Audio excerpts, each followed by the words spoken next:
Hello and welcome back to Cinematic Venom, and happy St. Patrick's Day. How did they make so many of these? I'm glad you liked it, lad. Leprechaun 3 tells the story of a pawn shop owner named Gupta, played by Marcello Tuba, who was given a random statue and a mysterious medallion and given strict instructions to not touch it, but he's an idiot and he does so the Leprechaun, again played by Warwick Davis, is brought back to life. Because we're just making up random rules in each installment now, apparently. But how? Meanwhile, Scott, played by John Gatons, picks up Tammy, played by Lee Armstrong, because she's hot. No, seriously. He agrees to take her all the way to the casino where she works for free. Forget it. You don't have to pay me. Where do you work? Chicago? Yeah, checks out. I beg your pardon? She also never acted again after this film. I'm sure there's no correlation. But she did go on to work with Howard Stern, so the poor woman really couldn't catch a break. Although that makes this line even more ironic. You finished in show business. You'll never get a job in this town again. So Scott ends up blowing all of his college money. Yeah, apparently he's in college. Look at him, he looks like 35! Actually, I'm on my way to school. My first year of college. Yeah, and Danny Zuko was 17. I've never been inside a real casino before. Oh, forget it. You gotta be 21. Look at him, he looks older than her! You old enough to be in here, kid. Yes, he's got a mortgage and everything! And yes, I looked it up. The actor was 27. I expected more from Leprechaun 3. What the hell did I just say? But it turns out he loses a gold coin again! I'm 1 shilling short! For the third time in a row! My god, what are the chances? And the coin also now grants magical wishes. Since when? I don't know. So they have to team up to take him down and end all of the carnage.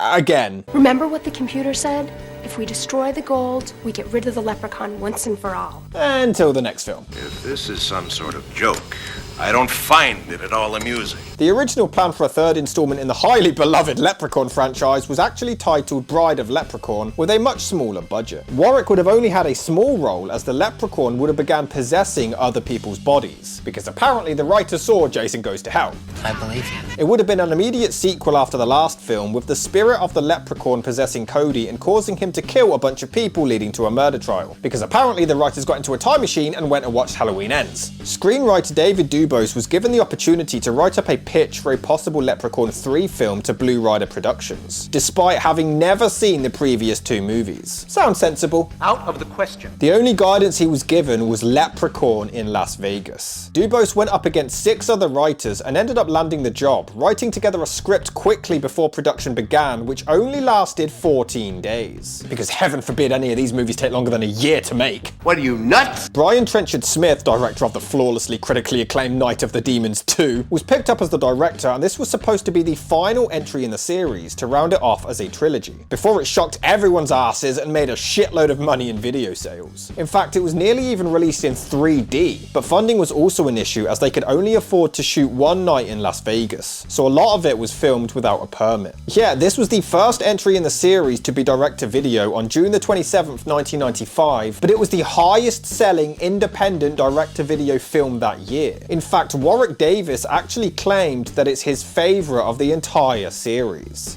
I think it tapped into the potential of bringing a comedic element to it all, and Brian Trenchard Smith, who directed that one, is an incredible director. He manages to get so much out of so little money, and that was what was great about working with him. He really got the humour. You're kidding me. I mean, the first was there, but the second one was highly entertaining. So let's have a look at this.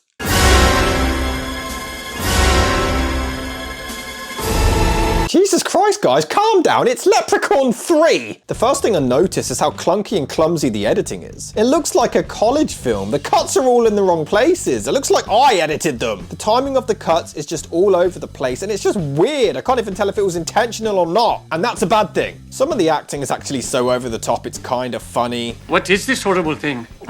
He's a good luck charm. And sometimes the comedy is pretty good. I like Indian food. I mean, I was losing my shirt, and then I went to pawn my watch, and then I found a dead guy. You what? Yeah, at the pawn shop. But the next thing you know, I'm back here at the casino and I'm winning everything in sight. I'd like to report a leprechaun in your hotel. No, a leprechaun. But other times, Warwick is just trying so hard to be funny, and it's just painful. In fact, the rhyming is so annoying in this. In the previous films, it wasn't too bad, but here, it's almost every line of his dialogue. Now that was quite a load to have to explode. What a lovely lass. I had to blow up your ass. Power to power. You've much to learn. Taller or shorter. I'll make you burn. Too bad. Forcing me to split in two. A nice young lad, such as you. And other people join in too. Our lovely volunteer from the audience. Trapped inside a burning hell. Will she come out alive or medium well? But I can't lie, Warwick Davis is amazing as always in this. I'll tear your eyes out and I'll rip your face off. Scott's acting, however, is so bad. Just his reaction to finding a dead body, and it's not even delivered like that's part of the joke. Oh my god. But to be fair, he becomes a wolf-man-leprechaun hybrid thing later, and his acting does get a lot better. Now, me boys, I'll be checking out. Never mind. All because a leprechaun bit him, because apparently he's a werewolf now. I would say that he clearly bit people in the previous two films, but I don't care enough to check. Look at this. It's like Teen Wolf had sex with the Star Wars Holiday Special. We can wish you back to normal. Listen, Tammy, I don't want you going in with me. We get to the casino, you drop me off. Even if his Irish accent is nearly as bad as David Boreanaz's. What's a lady of your station doing alone in an alley with a reputation that this one has? I said nearly. When Gupta first discovers the leprechaun, he literally gets an animated backstory of his history. What is this, Jurassic Park? And it later even tells them how to kill it. Yeah, this silly little video holds all the secrets to world domination. And just when you think these films can't possibly get any weirder... Oh, you're turning me on. I think I got the idea. Okay. Let me do it for you. Okay. Oh, Mitzi, Like that? yeah! For the sake of the censored image, he's fucking a robot with tits. Why does a Leprechaun movie have a guy fucking a robot with tits? I just wish the entire movie was the Leprechaun injuring Gupta more and more each time. He gets fucked up in the first 20 minutes. But he deserves to be killed. He gets easily tricked into giving up the medallion, which is basically his kryptonite. That was never mentioned in the last two films for some reason. There's a magician called Fazio in this movie, and he's such an asshole. I love him. I'm sorry I'm late, Fazio. I told you, you will address me as Great One. It moves to the winning number by itself. I see, it moves to the winning number by itself, which means that you're nuts. But for a little killer, the little shit isn't that great, is he? Just whacking away with a baseball bat. I mean, later on, he can make shit happen without touching them, so why does he need any weapons? What are the rules with his powers? But his reactions are pretty funny sometimes. I've lost him. But then... Wait, why am I watching the Leprechaun squaring off with Elvis Presley? This is the thing. It's just not funny. The first one, I get it, but it didn't really make me laugh that much. The second one seemed fully aware of its silliness, and it was hilarious, but this one, I see the attempts. It's just not that funny. Come on, let's go to my room. Mandatory drug testing for all employees.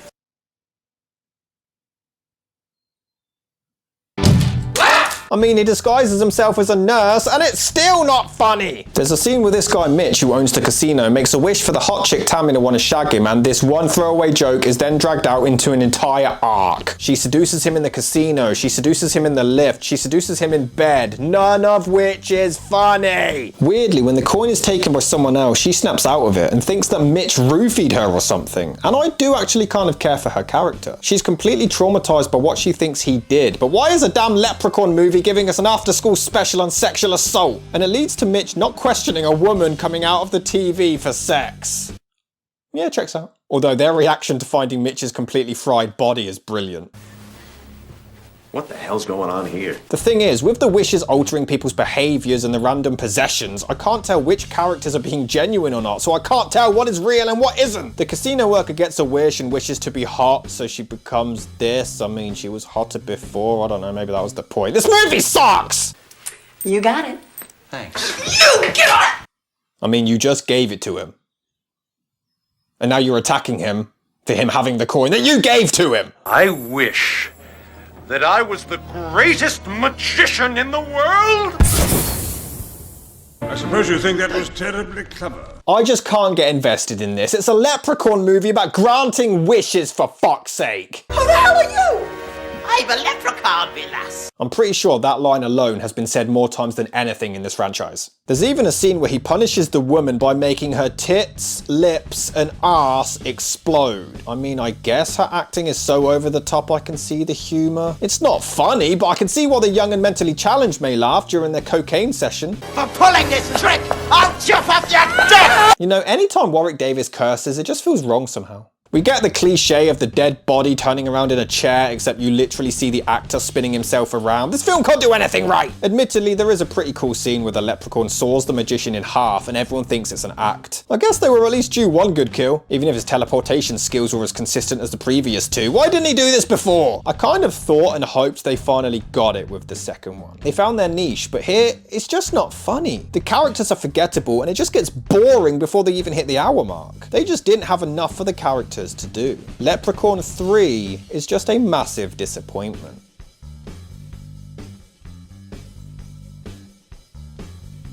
When you guys are watching this, I'll be in Rome running a marathon.